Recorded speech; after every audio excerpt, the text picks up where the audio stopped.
Hello everybody, my name is Dre-Sticks, aka Faluya of Africa. I'm live on Simple TV.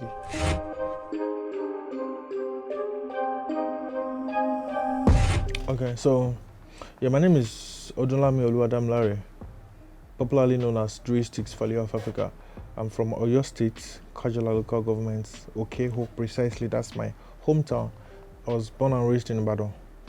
Attended Loyola College, Fuji International School, Loyola College, and I'm a graduate of Urban and Regional Planning, FUTA, Federal University of Technology, Akure. So, and of course, you all know music is what I do professionally. So, yeah, I'm from a polygamous home. Yeah, so I'm the last born of the family of about 16 children or so.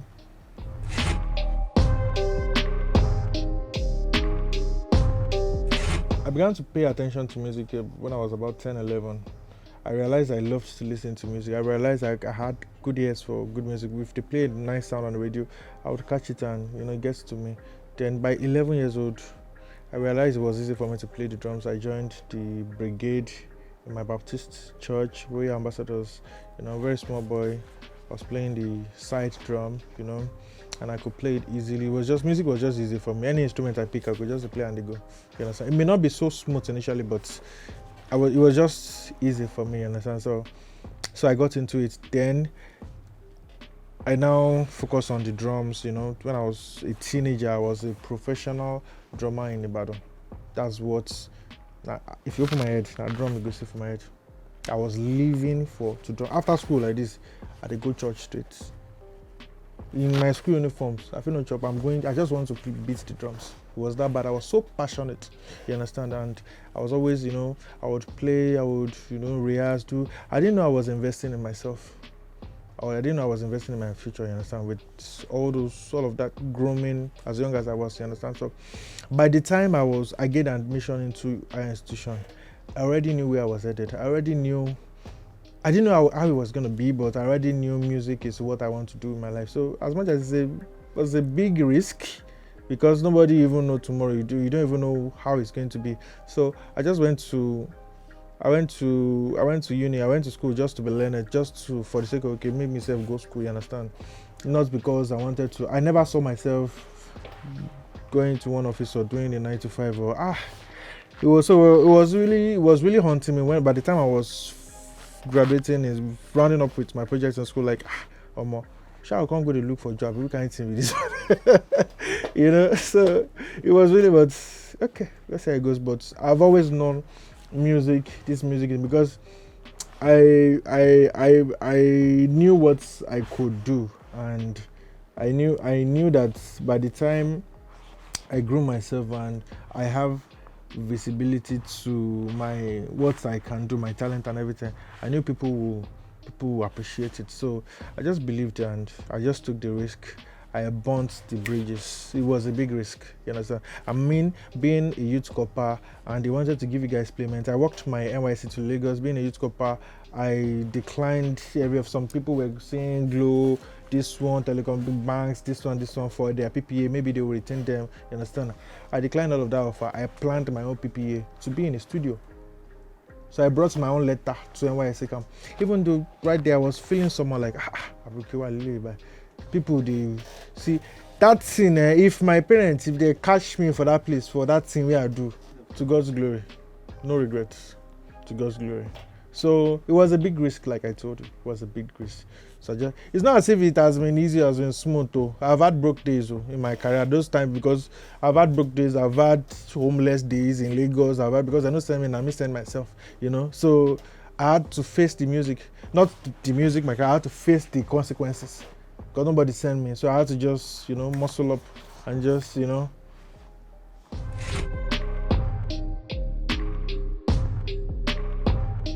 Yeah, so when it comes to music, as a real music creative, you don't segregate when it comes to sounds. You don't say, okay, this is the kind of music I listen to, or this is the kind of music I vibe with. I don't vibe with this kind of music. As a creative, you should be all-rounder.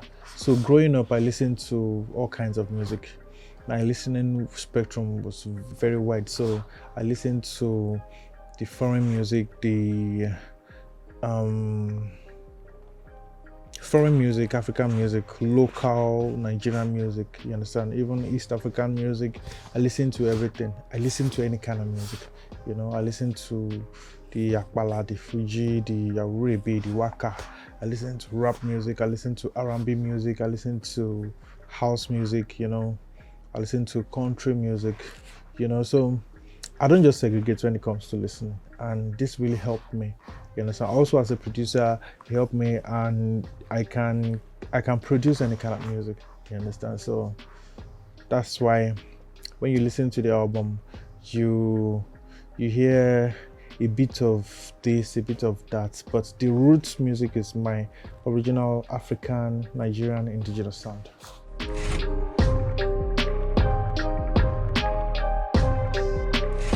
Dre-Sticks is a musician. Dre-Sticks is not an artist. There's a difference between artist and musician. Dre-Sticks is a musician. Dre-Sticks is also an artist. Do you understand? A musician, and I'm also an artist. Dre-Sticks is also a record producer. Dre-Sticks is also a sound engineer. You understand? This is also a content creator on social media. So, this is it. I've been producing too. I started music production proper in uni, when I was in uni, you understand? I started proper, but I was not doing it commercially then, you understand? So I was just doing it in my closet. So you have to use what you have to get what you understand. It's not easy. One of the things that helped people like me is the fact that I could produce. And a couple of my peers too. Part of the reasons why we are still here is because we can produce. So when I was not known yet, the production, I was hustling with that. You get it? I was hustling with the production. Sound engineering, that's mixing and mastering. I was hustling with that, you understand? One naira, two naira. I shall also some say free, you understand? I shall the hustle just to keep body and soul together, you understand? So everything is a complete package, but that's part of the things I used to sustain myself, to be able to put myself together and put music together, put my music together and put it out. Making music now is very expensive. So you have to use what you have. You have to empower yourself. As an artist, if you are not in this 2024, you're an artist in Nigeria and you don't double as a content creator, you're not even ready. You're not ready. Because who is going to help you? How do you want to do it? You have to help yourself. Because your content is what will give you visibility. That's where people will see you, and you start growing your fan base small. You understand? You just have to start from somewhere. So those are the things. Yeah, those are the things.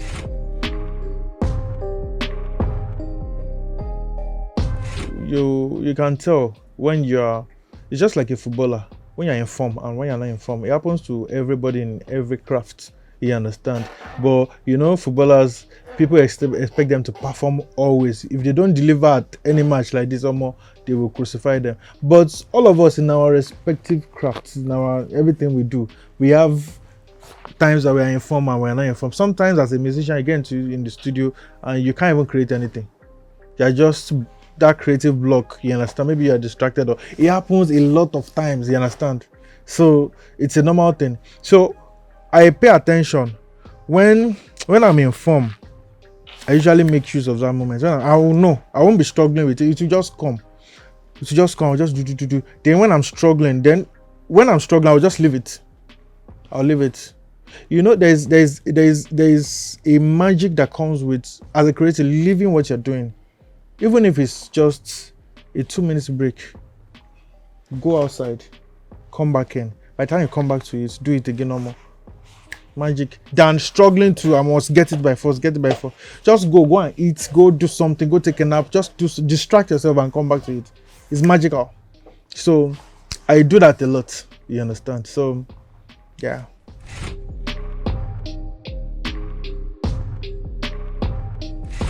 Oh yeah, I've always said this in all of my interviews. I started as a young drummer boy, not just a church. I played in different churches growing up, and I think being a drummer, playing with different musicians, it also really helped my knowledge, the wealth of knowledge I have in music. You understand? Because I've vibed with a lot of people. I've heard a lot of melodies. I've heard a lot of progressions. I've heard a lot of, I've heard a lot of sounds. You understand? So everything is there. You understand? So all of those things I acquired, I'm just, I just infusing it into my music and fine tune it. And you understand?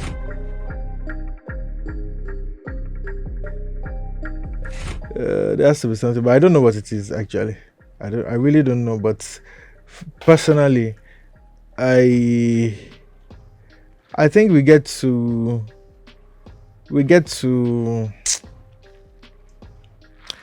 learn a lot as a drummer. We get to learn a lot about every other instrument, about melodies, about everything. You understand? So I think I really don't know what it is though, but you know, it's just what it is. Yeah.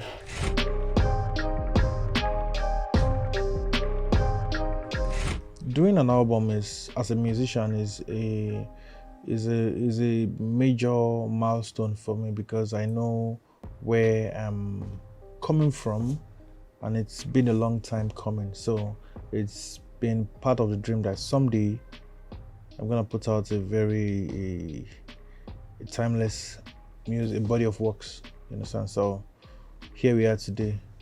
I have an album, one of a kind. So I'm this kind of person. I usually take my time. The album has been long overdue for a while. You understand? So I usually take my time to do whatever it is I want to do. I want everything to come correct. You understand? So I could have released an album like 5 years ago. You understand? But I just wanted to take my time to fine tune the sound and make sure I give people's premium music. You understand? So I've been on it for a while, and when I finished, I knew when the time was right already. Like, okay, I'm done, I'm good to go.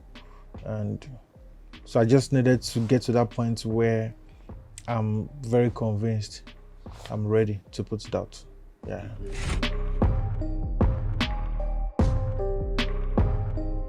So I was just looking for the different ideas, you understand?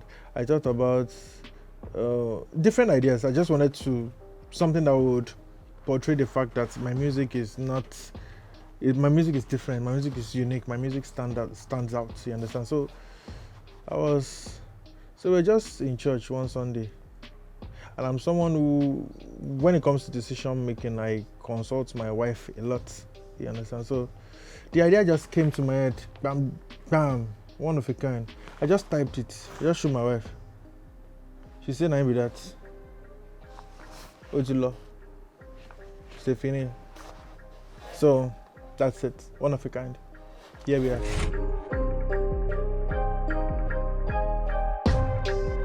If I want to be very honest with you, as a music head and as someone who has been as a music professional, melody is the king. I can open my mouth and say, I can say a word, "I love you." I can say a word, just a simple way, it may not really weigh much. When we bring in the melody, people can start shedding tears. It can trigger a whole lot of emotions, you understand? So much more. Okay, perfect example is when looking at the 2000s, when Awilo Longomba came out, you understand? We Nigerians, we didn't know what he was saying. And everybody, old and young, we really vibed with the music because the sound it was just sweet, it was just good, the melody, So melody is king, and as much as melody is king, as a musician, we shouldn't just dwell on the melody. There has to be, substance to the music too. Yeah.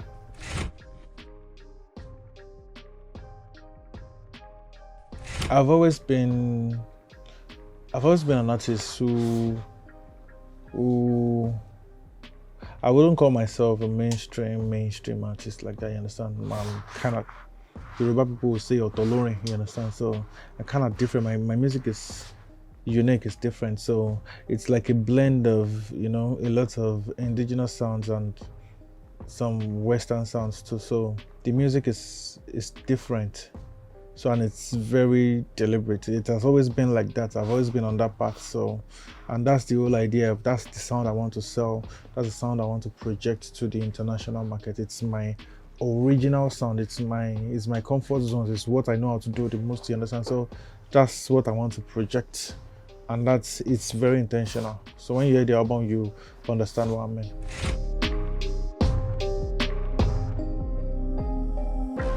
Music can be very funny, the way the inspirations come, you understand? The biggest songs come unplanned, you understand? That, I think, looking at the numbers, looking at the record of the biggest artists, when they tell you their big break, their biggest record, it just comes, they won't even really plan it, you understand? The same way Baba Eric came, you understand? So it wasn't supposed to be it was supposed to be something for some content for something, you understand? So it just came, the vibe just came, and I was like, so when I recorded it, then the vibe was different and I was just really enjoying it. I knew from that moment, I knew this song, it get where it go. So by the time I used it for the particular thing I needed it for, a couple of my friends reached out to, a couple of people, they reached out to me and say, guy, that song well, that song you understand? I can remember Jason Blue he was always on my case, that guy, when would they release that song, you understand? As if he knew the song was gonna get blown, you understand? So he thought I was not even gonna release the song anymore, and eventually I fine-tuned, I polished the song and I released it, and the song just went boom.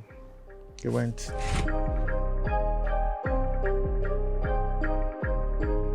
If you listen to Nisho is a dance track, it's a party track, it's a feel-good vibe, you understand? And the whole idea is it's a very deliberate thing that I have my pattern of groove, you understand? It's not like the normal amapiano, the normal mainstream groove. I do all these things intentionally, even my percussions, my groove, my rhythm, because I started music as a drummer, you understand? So all these things, I do all these things intentionally, just for me to achieve that uniqueness, that standout I want, you understand? So as a drummer, you know what to do, you make people dance, so you know what to play, you understand, to make people dance. So I did all of that, like, okay, all of those things in me, I put it in the music. Like, even if you be Satan or you be sadist, there is no how you hear the groove that you will know, you go vibe, you understand? So I did all of that in the groove then, and I make sure it's very melodious, a lot of melody. When you listen to it, you hear a lot of melody, you understand? And I just wanted people to dance, happy song, happy melodious song, party, feel good, everything. I just wanted something that people will hear and I'll be like, more. This is nice, you understand? So it also came spontaneous too. I was trying to do, okay, I've not said it before. If I tell you today that when the show came, I was trying to create, this is unbelievable. I was trying to create an R&B song. I've not said this before. I just remember now. I was trying to create one R&B song. Let me try and remember the song I was trying to create. I remember it now. If you won't stress me, I feel block you from my love. If you won't hurt me, I feel block you from my love. We are block you, block one. So the progression, then that block one. So as I was doing that, I now remember one old melody I had in my head. I went to my voice notes. You get one melody with feature. I don't do this thing before. I just get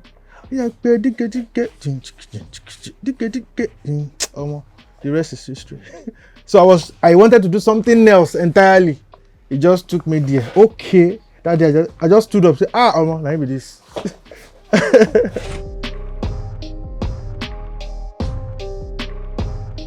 Yeah, so I've always had the idea, I've always had the idea, and I wanted to experiment something like having some kind of Fuji hook on trap,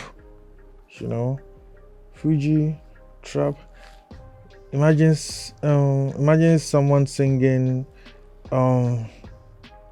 Okay, a reference is Sikira Inde Barrister, the legend, the king of Fuji himself, late Sikira Inde Barrister. He sang, Akanta fesera Fuji, Yimbo fesera Fuji, Fuji music beautiful Inde. Akanta fesera. Imagine having that on trap. Akanta fesera. Yimbo fesera Fuji. You understand? You do all the automation, you do all the effect, you know what I'm talking about. So it's experimental. So I've always had that idea in mind, but I wouldn't do that song because it's not my song. So I wanted something like Fuji, Apala, Akure on hip hop, and you hear R&B, and I wanted a rapper on the song too. You understand? So it was just like an experiment, and I'm glad people really like it. You understand? It was like an experiment, and that song took my time to get it. You understand? So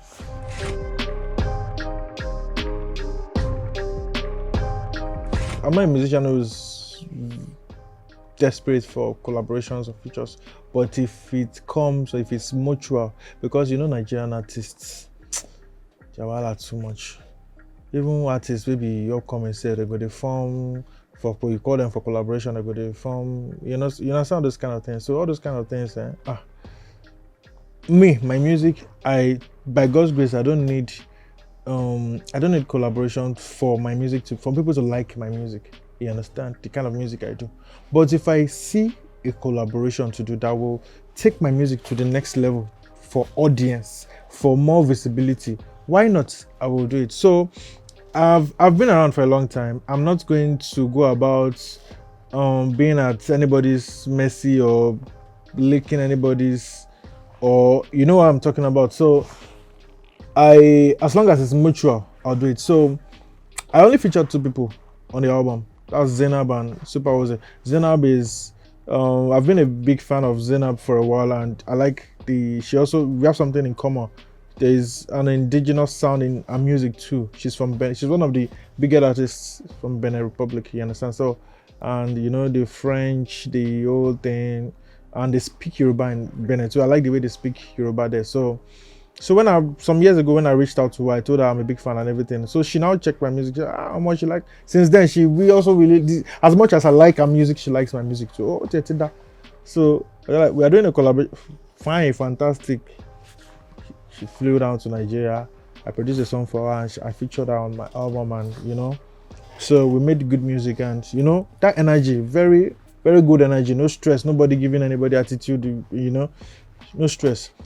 I called her on a couple of no rappers to be on Ori, but some of them were okay, some of them were posting me, okay, and Dre with the good drum. No worry, no stress yourself, man.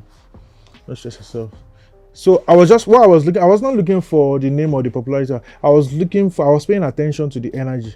Immediately I reached out to Super Oze. Egbon, shaking my bunny. That's the energy I'm looking for. He said I should send it. I said I want him to come and record. I want to capture the moment. Okay, give me this. I go come.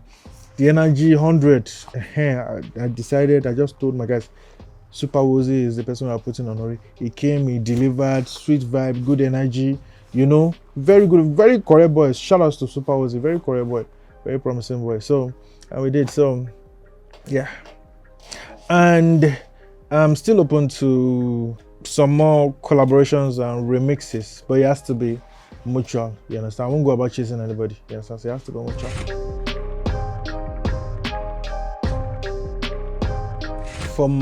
Personally speaking, I cannot say for other people's music.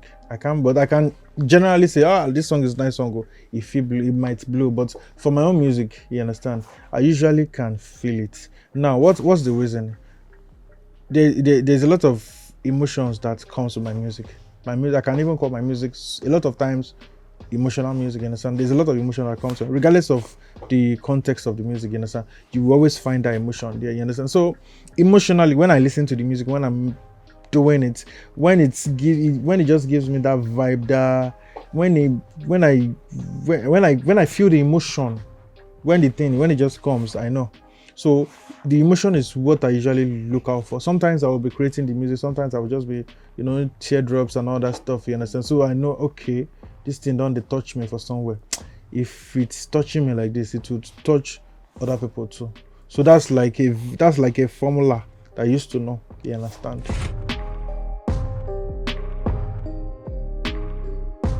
Making records, I take my time. I don't rush. I take my time.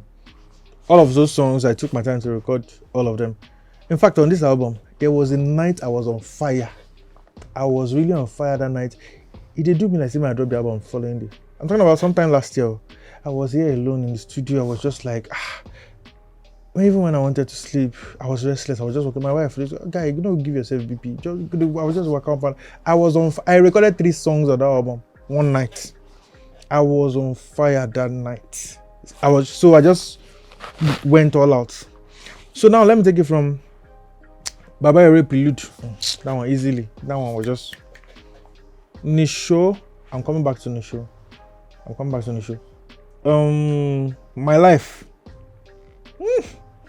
My life. Afrobeats. Good woman. Magbagbe.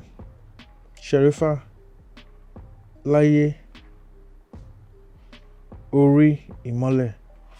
See, I won't lie. The song that took my time the most, Láyé took my time the most.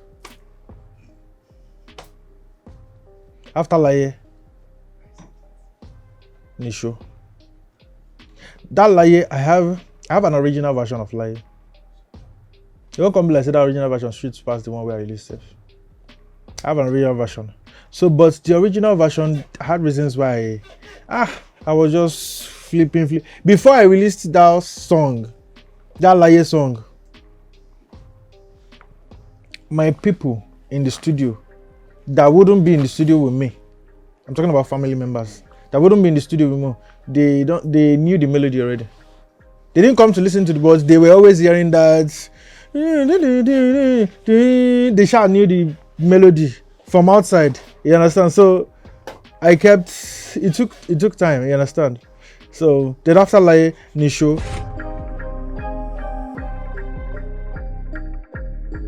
Okay, so I want people to be inspired and blessed by this body of work, and I want people to appreciate God's gifts in me by this album. That's all. Let people just appreciate God's gifts and be inspired. Yeah.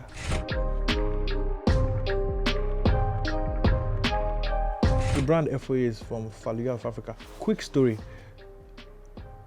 I told you guys I started as a drummer way back growing up, and I was about 14. We were doing revival in church, my Baptist church, and the revival was intense. So I was playing the drums, you understand? So, you know all those revival songs, all those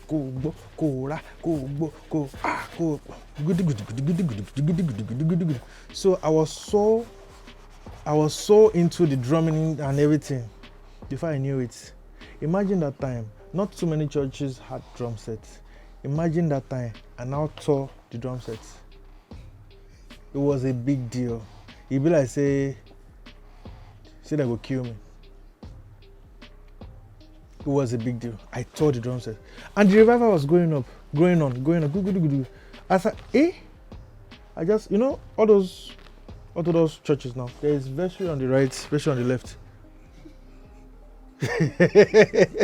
I just bang. I meow. I now went to stand somewhere far off, like, okay, there were other drummers. They wanted to sing another song. How they go to play this thing? Can you job? That drum don't tear, true. I just reason on my own don't spoil. I don't go church for 3 months too. On top of this matter. Where they hide. For inside house, say by the hide, like say one person won't come carry me. So I was going like this. I now met my brother and his friend, my elder brother, my immediate elder brother, and they were coming to church. Rashala, kilo shele. Omo, what's it yellow? What's it Faluya? Even his friend, that was a rich kid. Tunde Akikwelu, he was rich. He was like, yeah. So I was scared for my life. I didn't go to church for 3 months because of this matter. So Faluya, Dre-Sticks.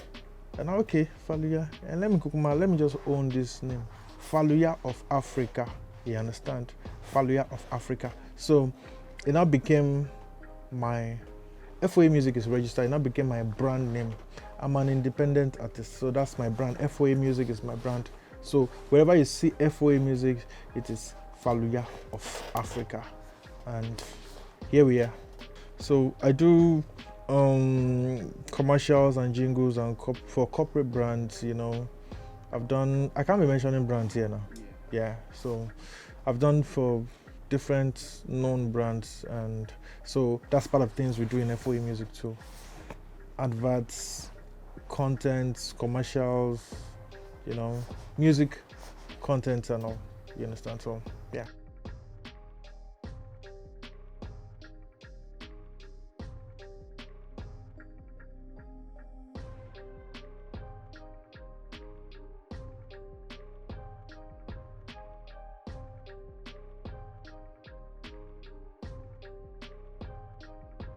Hello everybody, my name is Dre-Sticks, aka Faluya of Africa.